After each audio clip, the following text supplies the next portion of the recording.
A Grumman F7F Tiger Cat. For no reason, I don't know why, we're gonna make this plane because I think it looks the best. I think a lot of people agree too. It's one of the best looking planes ever. Quite the specimen. And specifically, I need one that has 2 props. And these are 3-bladed props. I'm gonna make them out of aluminum. I'm gonna make this body out of pine. And the wings and everything is pretty much carved out of pine, and the props are aluminum. A little bit of weight in the belly. That'll be the biggest iffy thing about this bait, is when you cast it, smacks the water, and if it landed on upside down, there's probably no getting it right side up. Except, yeah, I literally just thought of this. If I put weight in the engines are below the wings, put a lot of weight in the engines, but not enough to make the bait sink. It needs to float. But the wings are gonna be tilted like this, so it'll come up to the surface really quick too, if it does end up sinking.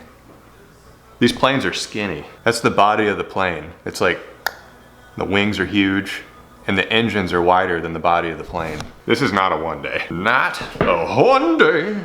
This will probably take me a few days. Let's get started. Good boy. Good boy. Good boy. I actually really enjoy using Radidia.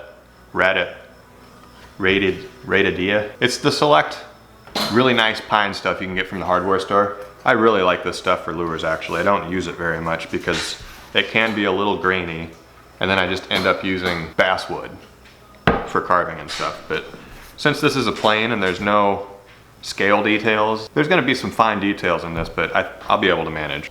Fun facts.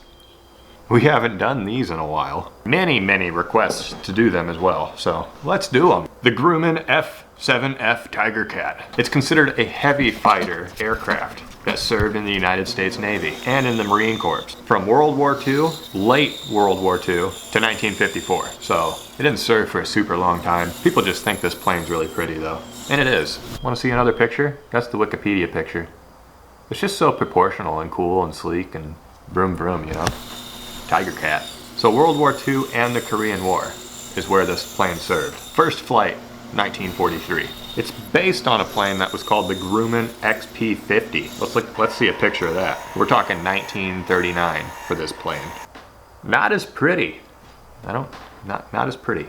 The F7F during its time was right up there in one of the fastest piston engines fighters that existed. It was fast. And that's why, oh, there's a bee in the shop. Guys, there's a bee in the shop. It's next to the Mother Chaser. I guess I'm just gonna have to abandon that project. Just kidding. Sorry, distractions. 71 miles per hour faster than any other plane out there at the time, it says. If Wikipedia is wrong, I'm wrong, so just blame Wikipedia for these facts if they're wrong, not me. Divert it to Wikipedia. One of the premier United States Navy fighter pilots of that era said, quote, "It's the best damn fighter I've ever flown," end quote. Fred Trapmill said that. Isn't it weird I'm doing it off my phone now? I used to have that computer, or that little laptop, but I don't have that anymore. This was to be a heavily armed plane. There was 4 20mm cannons on it, and 4 50 cals. So it had 8 machine guns on it. Well, 4 cannons and 4 machine guns. There were under wing and under fuselage hard points for bombs and torpedoes and stuff. Lots of speed, lots of firepower with this plane. So initially, sorry, gotta tell you the facts. So initially the F7F, it was gonna be called the Grumman Tomcat, but the name was abandoned because it was considered at the time to have excessive sexual overtones. That was all the way into the 1970s that it was just called the F7F Grumman Tomcat. There's not a ton of fun facts on planes, so this one's gonna be short. So this plane, it did not see very much combat. Tiger Cat saw action in the early stages of the Korean War. So in the Korean War, at night, during a fighter mission, it shot down 2 biplanes. And this was the only combat use of this aircraft. So during World War II, it didn't see any, apparently. At least during the Korean War, I know for sure, because Wikipedia said so. All that this plane, and its design, and its use, was to shoot down 2 biplanes in the Korean War. Wow, for such a beautiful plane, it should have done more. In 1945, 2 Tiger Cats were sent to Britain, and they were evaluated, but rejected by the British Royal Navy. They preferred their Havilland Hornet plane, so Not good enough for the British. America used it, didn't see much action. Pretty insignificant plane. The flies are bad out here. Pretty insignificant plane, but looks cool. We're making one. Let's get on with it. And fun facts are over. I don't know if you caught that, but I tried to make this still thick for strength, because I don't want this to just snap when it hits the water, but also have the wing shape. It's thinner over here than it is over here. You know, remember in school, the shape of a wing creates lift, lifts the plane. That's what I was doing. This is basswood. I abandoned the pine for the wings because I already had some basswood that was cut perfectly. I was lazy, so left it blocky up there on the cockpit too. That way I got material to carve into and make it look realistic and do some finer carvings right there. Other than that, you didn't miss much during those fun facts. I am going to cut some holes through this body so the wings can literally just be inserted into it. I don't want to cut these wings in half and then glue them to the sides because that's not strong. We want strength. Strength. I'm gonna find a drill bit that's that diameter and then another one that's that diameter and then saw to and from each one. Stick this wing through that plane. Strength. Super eyeball-y with this process as well. There's 2 marks right there. And those marks are products of only my eyeballs, so wish me luck. Ah, jeez. Never, ever, ever plugged in the drill press. Oh, that was perfect. Look at that. Didn't break through, but I left the mark. Perfect.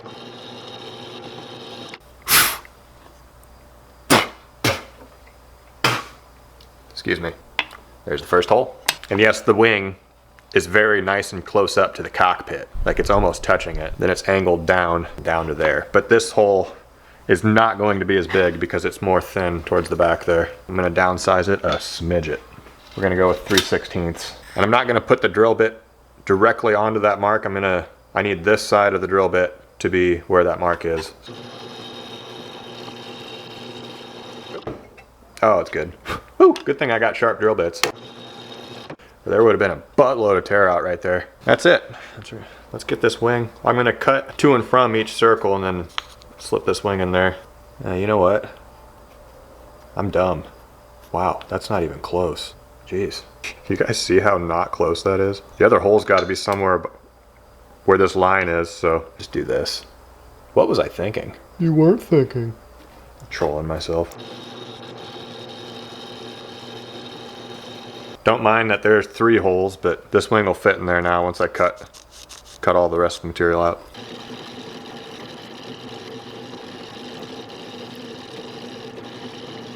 Not a clean slot, but just wait. I'm just gonna keep doing that till it fits all the way in. That's what she said. Okay, it's like 3 minutes later. Removed quite a bit of material, but the slot looks nice and clean. Let's see if it fits. Oh, it's snug, but that goes through. Nice. When I assemble this, I'll have to measure each wing and make sure it's perfectly centered and stuff, but strength. There's some gappage, but that ain't nothing that we can't fix with super glue and baking soda.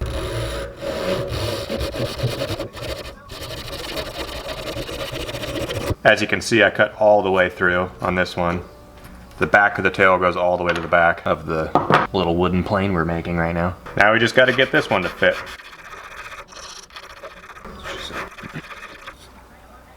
It's a bit looser than the front one, but this works. And it's straight. We have pieces that are assembled. The wings are still a little thick. I'm gonna taper them off towards the edges and stuff, but I wanted all of this material to be thick where it connects to the body for strength. And now I'm gonna move on to the engines. We gotta break the lathe out. This is quite the hunk of cast iron. I put it on the table the wrong way. Whew. Here we got a 100-plus-year-old piece of Douglas fir. I think that's what I'm gonna turn the engines out of. 2 of them. I had the drawing laying around here somewhere. I probably threw it away. Saw it as trash on my bench and threw it away, and then Chelsea took out the trash. Let's eyeball it. Let's just go off of a picture and eyeball it. No, let's draw another one. Dang it. One sec. There. That's what I came up with. That's what I'm going off of. It'll look just fine.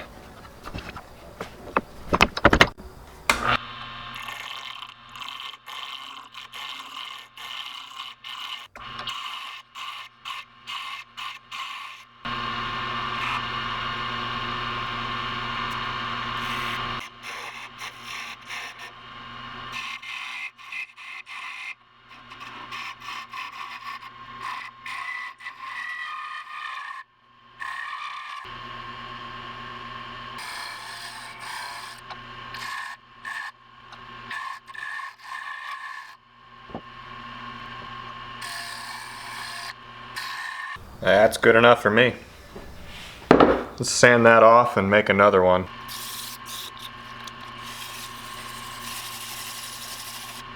Looking real similar. There we got some nearly identical engines. Kind of proud of myself, that worked out well. Next, I need to flatten off a side on both of these so I can glue them to the wings. This thing's getting complicated, and there's a lot of flies in this shop.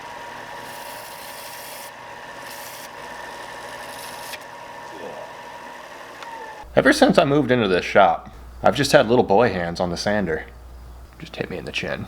I'm flattening off that section though. It's gonna go under the wing. I'm trying to get this, see the flat section? I'm trying to get it flat all the way back to like here.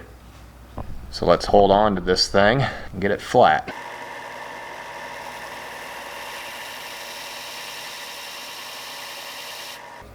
We're pretty much there. It's still tilted back just a bit, but I don't care. We're there.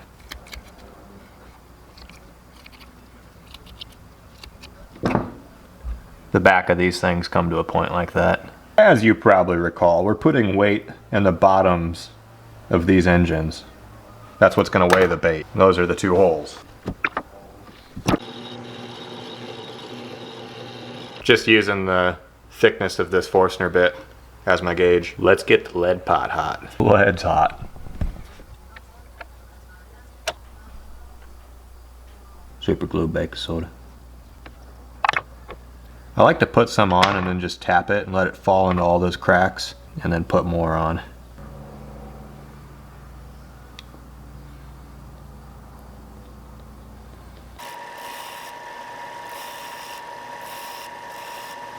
Still got to carve the windshield and stuff to the correct shape. I think that'll make this look a lot better. Up until the front windshield, it's all rounded off, and then there's a front, and then there's two diagonal pieces. Okay, that's good to know. Like that, and then like that. There's some more mumbled ramblings for you. Yes, it's pouring out right now. I'm trying. It's not exactly the same, but I'm trying. Oh man, I did something. I just glued that main wing in place. Oh man. I gotta put some super glue and baking soda and stuff inside of the cracks. You can see light through there. But that's there, and it's going nowhere. The super glue seeped through to the other side. You can see it and everything. That is bonded. I even gave it a spritzy poo. Well, might as well put the other one in. It's kind of important not to touch the nozzle to what you're trying to glue when you drop super glue on something to get that connection. Because if you touch it, you'll move it. You literally just have to drop it on and give it a spritzy poo. That's accelerator, by the way. It just makes the super glue cure instantly. Boom. There's a plane. That's pretty recognizable as a plane, I must say. Wings are nice and even and thin. I think next we're gonna get the jets on. Or these aren't jets. The engines on. It's gonna look spiffy. Nice and spiffy. I think it's time to see if we could throw this and it'll fly. I'm not gonna get a chance to do this after I put those engines on because they got lead in them and it's gonna make it drop, so. Let's see. Will it fly? I'm just gonna chuck it into my backyard. No. I was never good at making paper airplanes. I can't make a wooden one either. I make lures, not airplanes. I'm gonna mark out where these engines go and I'm gonna glue them on. I don't care if that complicates things when it comes to carving the rest of this. I just want to see. I just want to see what it looks like. I'll work with it, okay? 3/4 of an inch away from the body on both sides. I don't know if that. 1 sec. Yeah, that's normal. That looks right. Okay. Let's get some glue on here. And I'm gonna quickly just. I just set it there and it's perfect. So I'm not gonna do anything. But that's how I'm gonna do it. Just put some glue on there and then adjust it and get it perfect and nice. I can't do any better than that, so that's what it's gonna be. That one, like if you're being super picky, I'm sure if you measure it, well, even when you measure it, it's perfect. But if you eyeball it, that looks a little far off. It's a little too much that way, but I'm trying to center it on the camera and everything. Close enough for me. That looks good. Those are centered. Scooching right along with this airplane build. I've been out fishing the last couple of days to get some bonus fishing for this video. It went well. I recommend you watch it. Use some live bait. Just starting to put some window details in this airplane. Trying to carve as straight as I can. This ain't nature no more. This is man-made straight lines. Nature's easier. Should be able to see it better with some paint on it. I got a lot more to go too. And along with finishing those carvings, I need to start making these props. I'm gonna make one and then I'm just gonna trace it and use it to make the other. That's the easiest way to do something like this. Not going to be perfect. Once you can accept that, you can make anything. Goodness gracious, this is such an eyeball. A lot of eyeballing going on here. Who needs perfectly even propellers anyway? Not me. Yep, that's about right. Get your 10 snips.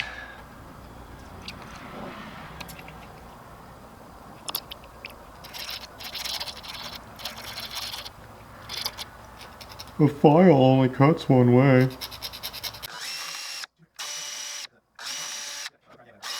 That was purely for aesthetic purposes, but also that hole is where the axle's gonna go for the for the rudders, propellers. But that'll make it look a little cleaner. I gotta put like a bead or something on this side of the propellers so they spin freely. And there's the wire, little bent over piece on the end, and that's gonna go in there just like that and be glued in. Got both the propellers done. They're not bent yet. I gotta find, do I have metal beads? I need to find a metal bead. I had one step up from a bead. I got old school metal rivets. They're gonna look good. Just like the round style. Drop one of them on. Drop my propeller on. That's probably gonna work good. It might be too close. Yeah, that chops. That should work. But we'll figure all that out once we get this thing painted and clear coated. I'm gonna finish the carving, finish every little detail on this. I'll get back to you and show you. I think we've shown enough carving so far. Nitty gritty stuff right here. So, there's the carvings for the cockpit area. Everything is sanded down to 220 grit. What the heck? A couple of flies landed on my hand and I think they were fornicating or something. All right, let's seal this wood. Sorry, Chip's whining because I think he wants to go eat his supper. It's about that time.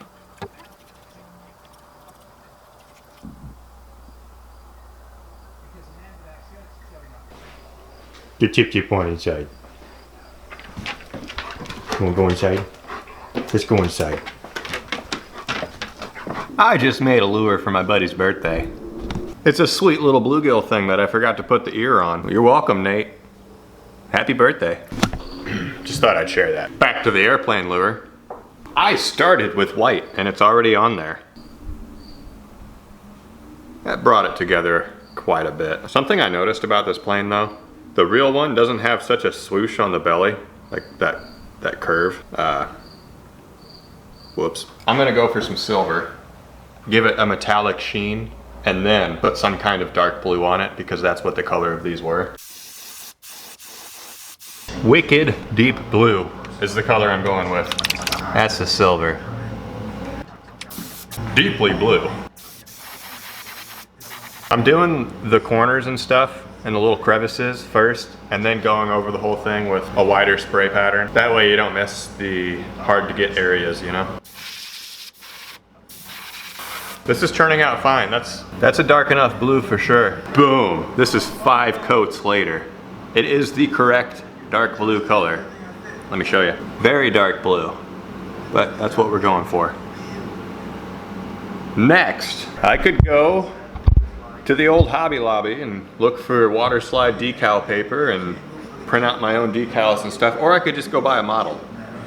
And it has all the decals already pre-cut and nice, and I can just put them on that plane and make it look like a real Vrooman F7F Tiger Cat. Hope I'm saying that right, Vrooman, right? Obviously I'm gonna do the latter, one sec. Well, there was no F7F Vrooman Tiger Cat thing, so we're taking the hard way out. This is transparent decal paper. You print on that, and then you water slide it onto your desired object that you want to decal on. I'm just hoping that I can get a white logo of mine to print. I don't think, because there's just black, yellow, blue, and red, or green, or I might have to paint the bait a silver. Go with a completely different color, paint it silver, and then put black logos on it, or red and black, and let's just see. Let's see what my printer's capable of printing. Here we go. I think I sized it right. That was my first attempt. It was too big. By the way, I'm making it red. That was my second attempt. It's too small. Put the decal paper in. I should probably get everything I need on one piece of paper and then print it. Okay, we got 2 big logos. We got onto the next bait, and it's official. 2 of each for each side. I think those, it's official, are gonna go on the tail fin, and then the onto the next bait is gonna go across the body back here, and the big logos are gonna go on the wings. I'm not gonna clutter this bait up too much, but it's gonna have some sweet stuff on it. I think everything will fit. Nice. I painted the whole thing silver, which, yeah, I know it's not authentic, but neither is Marling bait decals and stuff like that, so I think it looks better too, just with being silver. Let's get these decals on here. Got my tweezers. That's just to hold on to these with, and I have never done this before. I've seen it done, like on YouTube and stuff, but people print out entire designs for fishing lures, like the scale patterns and everything, and water slide them onto the whole bait, but I've never done that before, so let's see how this works. It says hold in the water for 5 seconds, and then, where's my instructions? Yeah, instructions are nowhere. I lost them, so 5 seconds in the water. And straight onto the bait, maybe? Or wait, okay. Very fragile, wow, okay. Being careful, what do I do? What do I do? Slide it off. Let's slide it off. I guess I'll peel it off. Put it on the bait. Ooh, I'm shaky. Put it on the bait. Put it. Wind is not your friend when you're putting decals on things. Get on there. Am I supposed to add water? Well, it's on there. Not super secure, but it's resting on there. I feel like I could just peel that right off. I'm gonna hit it with a heat gun. This is probably gonna ruin it. Actually, that did wonders. Ooh. That's what you do, guys. You just get it on there somehow. You finagle it on there with every ounce of effort you got, and you hit it with a heat gun and it looks perfect. There you go, fellas. Let's get the rest of these on here. Why do I have the big door open? It does not help the wind, you know? Logos, man. And yes, the hooks are supposed to be an M and a B. Thousands of comments later. Are the hooks supposed to be an M and a B? It's official, yeah, they are. That's what I was going for. Heat gun works great, man. Look at that. Stop it, wind. That is pretty small. I probably could have went bigger with that. I got that one on there too. I probably should have stepped it up with these fonts a bit and made them the correct size, but it's my first time. Okay, decals are on. They don't look the greatest, but at least it says stuff on this plane, and it's got my logo. Let's give it some clear coat, move on from there. Thank you to the gentleman that bought me brushes and had them shipped to my P.O. box. Detail brushes. I have to be careful about mentioning things that I need because you guys will actually get them like quickly. But thank you. Arthur Slater and Antonio. There's some banjo minnows over there. You sent me those. Thank you. Pull out one of these fine liner brushes right here. I'm gonna paint the cockpit on this. I think the clear coat is sufficiently dried. This is called Detail Smoke Black. Nice and thin. And I'm just gonna paint the glass black, but still leave it kinda not painted well to mimic glass. Does that make any sense? It's not full coverage. I'm kind of realizing that I'm not good at painting man-made things, but that looks like a F7F Grumman Tiger Cat to me. That's silver. That's my paint job on the cockpit there. I'm gonna clear coat this, and probably after clear coating this is gonna look way better. I'm thinking I'm gonna use my UV clear and put it in the tank and everything. Try to get it right and smooth. I'm gonna let it drip a long time. Not gonna put a thick coat on it. It's time. Clear coat. This will be by far the most awkward thing I've ever tried to clear coat with the UV resin, but I don't wanna wait around for a clear coat to dry. And this is the fastest stuff, so. Really looking for spots that I missed, because there's got to be quite a few, like an entire side. Jeez. Wow. Maybe both sides? Wow. Okay.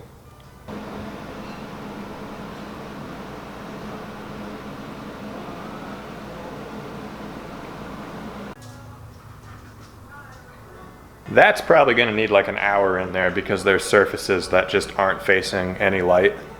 And you just gotta wait. And eventually, those surfaces will get hit and the UV cure will come to a full hardened state. So, see you in an hour.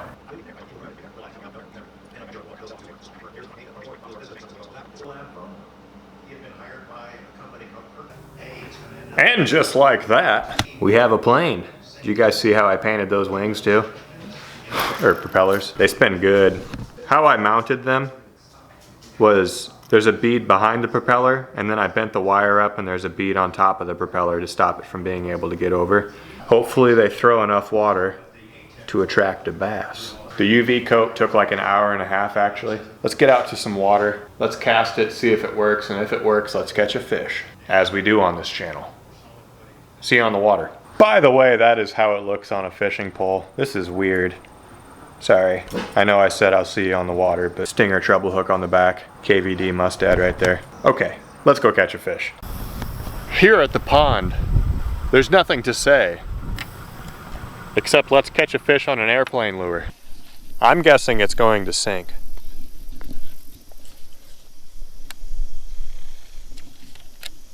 It floats, perfect. And the blades spin. The right one's a little stiff, but the blades do spin.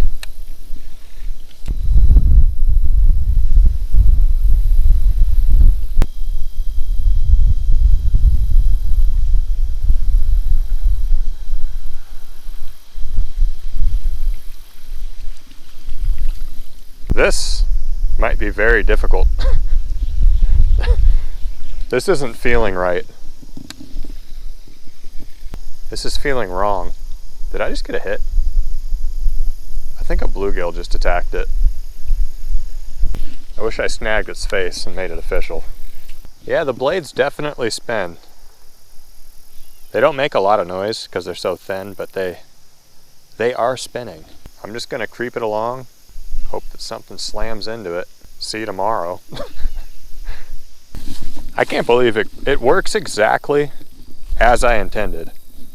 It floats, the blades spin, and it just skips along the surface. It tangles easily. It works exactly as intended, but I have super, super low confidence in it. Like, there's not a good chance that this will catch a fish. And it bird's nests like crazy because there's so much catching air while I cast. We might get bit today. We might. Pike spot with the airplane lure. Who knows? Let's give it a shot.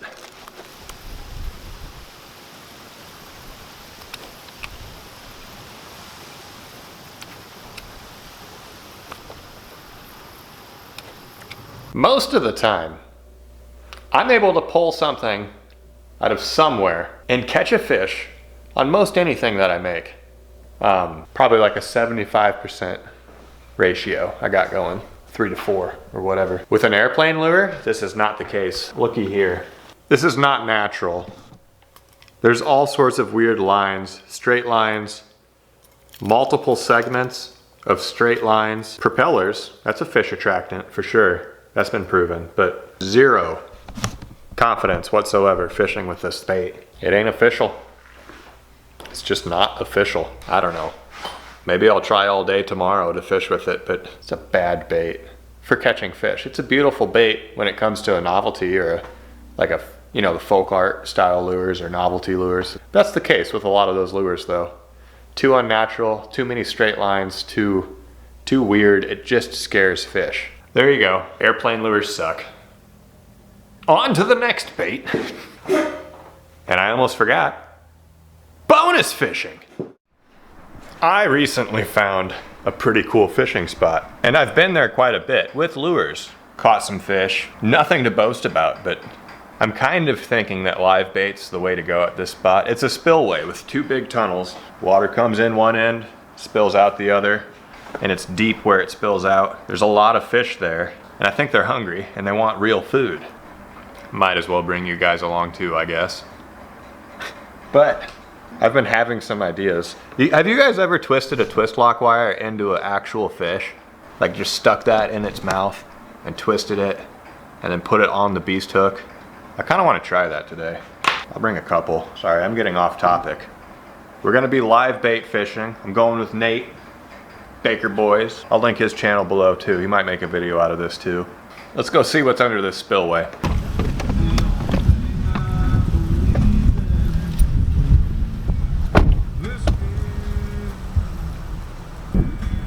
You got everything, Nate? Yep. All right, let's go. We're hoofing it to the spot. It's a bit off of the road. The bridge up there. Where is it? Oh, there it is. This is a double tube spillway, so it's better than all those other ones on YouTube. This is 2. Here we are. Oh, there's a frog down there. At the tubes. Such a good spot.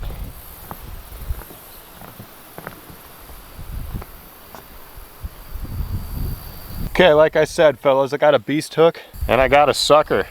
Let's see if I can get a sucker on a beast hook. I'm assuming this is gonna kill it. Straight through the skull. It's working. That's gonna work. Well, I didn't. Let's put it out at the right spot. Look at that, weedless live bait. Stance that around on the bottom. It really is like a swim bait with a beast hook on it. But when you give it a twitch, the fish twitches around too.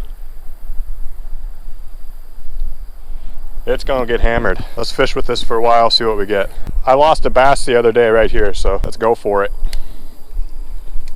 This might be the new best technique out there. Oh, a fish had it. I'm not kidding. It just knocked the head off. Come up through the bottom, I guess. Make sure you get those twist wires in there, or the twist lock wires in there. Does anybody else do this? I could be revolutionizing live bait fishing right now.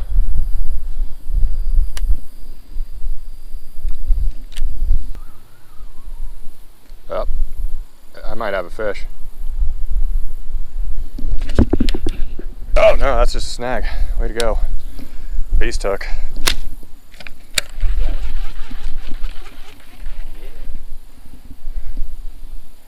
Beast hook's fine. Must have got tangled. Let's get another one on. Get me another chub sucker. I didn't think that was gonna sound as bad as it sounded. Oh, shit. Oh. I'm losing my shiner. Let's try a shiner. I'm gonna hook this one but through its side, like such as. Boom, shiner on a beast hook.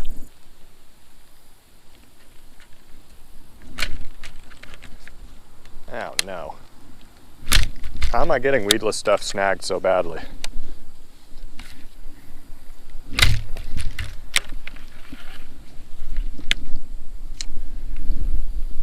Dang it! I only have one more 4-aught, so let's make this one count. Ah, we got another on. This will be the one, guys. Have faith.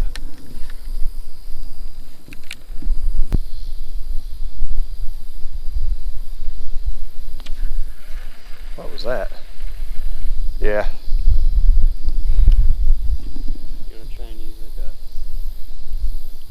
smaller EWD hook? No, Nate.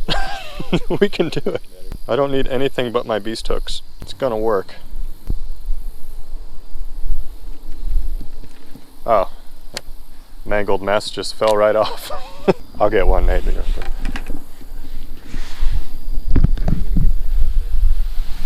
I'll think about that later. Let's get a big shiner. Chub. You're a sucker. Sucker chub. There's an eyeball on my beast hook. This video has been gruesome. Perfectly rigged. You guys think there's a bass in the tunnel? Yeah, those minnows weren't very lively. Oh, jeez. I wonder why. There's not a bass in this tunnel. What am I doing? Did you guys hear that? Yeah. Patience, Nate. Sorry, I gotta get stupid cuts and stuff like that to fill up this video. Because I'm starting to think we're not going to catch very many fish. Even though I got like the best bait in the world on. Yeah. Look at that thing. It's like a spoon. I can even walk the dog with it.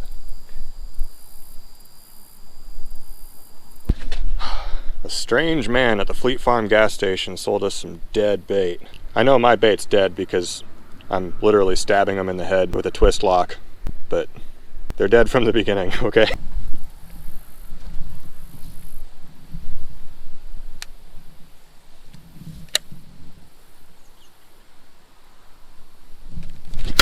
Oh, Bob Saget. Yeah, well, that fish isn't hungry anymore. Well, I think I'm gonna put a smaller hook on and no. I will persist. I almost gave in right there. I'm sorry, guys. I'll never do that again. There we go. Oh, that's not a bad sized one.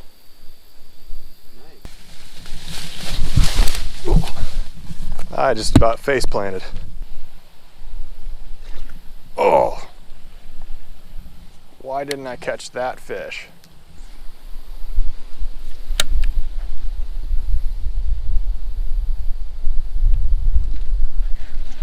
I just caught a fish. Oh my goodness, it worked. Woo! Smallmouth. Oh, it's official. It's, well, no. It's gotta be official. It's gotta be official. Oh, smallmouth. Like it when you use real fish as a fishing lure. Shiners. Whew, that was intense. I think that took over an hour to get this. And I smacked him back up on the shore and I got spined on my finger. Whew. And he's got some sort of tumor. It's official. Be free. Such a pathetic fish, but I'm pretty happy. Now I can switch up my method. I don't have to use a beast hook anymore. I can just use a little one. Catch some more fish. Whew. Just kidding. We're gonna keep fishing this way because we're just savage on this channel. 4-aught beast hook. It's just the universal hook. You can do anything with it. Need to catch a tiny smallmouth? Need to catch some bluegill? Just get your 4-aught beast hook out. Did you get one? Yeah. Got a good one? Yeah. Nate's got a good one. Excuse me. That could be anything. Oh, that's not small.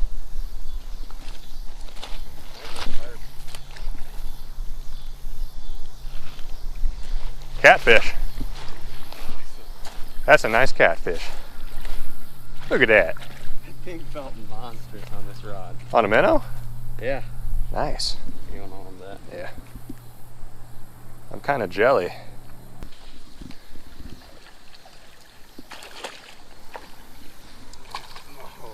Oh, Nate lost it. No picture. Nice catch, Nate. You see those fish you scared though when you were reeling that in? They like jumped over the log. That's crazy. Day 2. We did not catch enough fish yesterday, so we're back at it. I think this time though, we're gonna go get a cast net somewhere and see what we can get for bait instead of just buying it. Makes it more interesting. You guys believe that Fleet Farm doesn't sell cast nets? So we're just gonna have to catch the bait now. We're here at a random dam on a creek. We're gonna see what kind of bait we can pull out. Finally, got something. Pretty large creek chub. And another. This one's kind of wormy. There we go. We're getting bait, fellas. That's a big chub.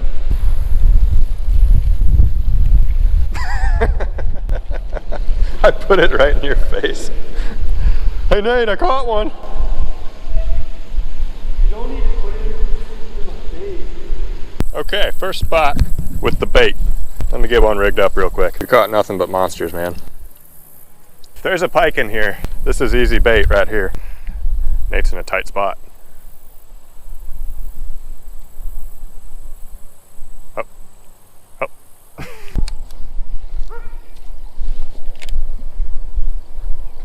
Oh, dude, smallies, smallies.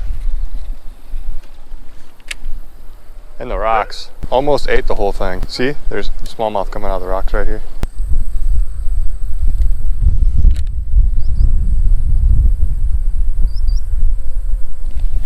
Got him. Fish on. That's got to be a bit better of a smallmouth to hit the chub like that. Yeah. There we go. Caught a much better smallmouth than at the river on a chub that we caught. See your chub. And Nate sees my chub. It's floating down there somewhere. Be free. Ooh, that's satisfying. That's also a satisfying way to fish. You don't have to just make your lure. You can catch your bait. Catch a bigger fish with it. I'm not telling any of you anything that you don't know. That's how most people fish. Oh my goodness. That was a good smallie. I just saw a great smallie. Oh, that just got my heart pumping. Come on out, buddy. Oh. I don't know if you guys saw that. That smallmouth had its head.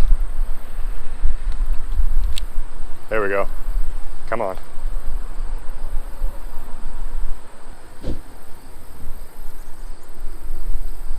Oh, come on.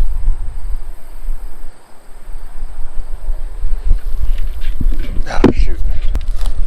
Bait fishing's hard. Okay, new pond, and the intention is to get a monster. Look at that. Nice. Yeah. That's cheating, Nate. That was not live bait.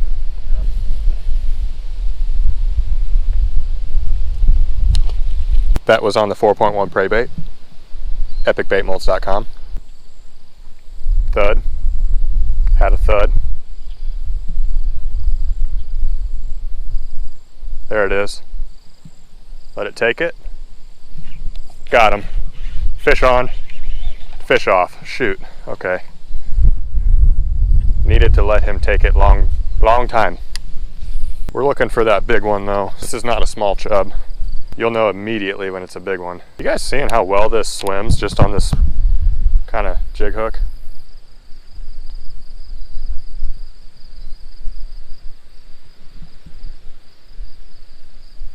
I don't know, it does the shimmy. It's a good swim.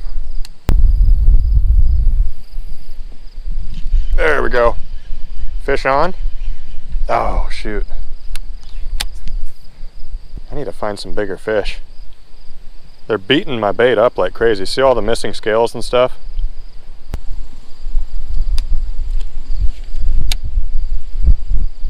Got him. was easy. Oh! Why? Why is this so difficult for me? I'm a lure maker. I'm a lure maker. Man, I thought I set the hook on that good too. You gotta let them take it. Let them take it. That is a good excuse though. I'm a lure maker, not a bait fisherman. I'm trying my best.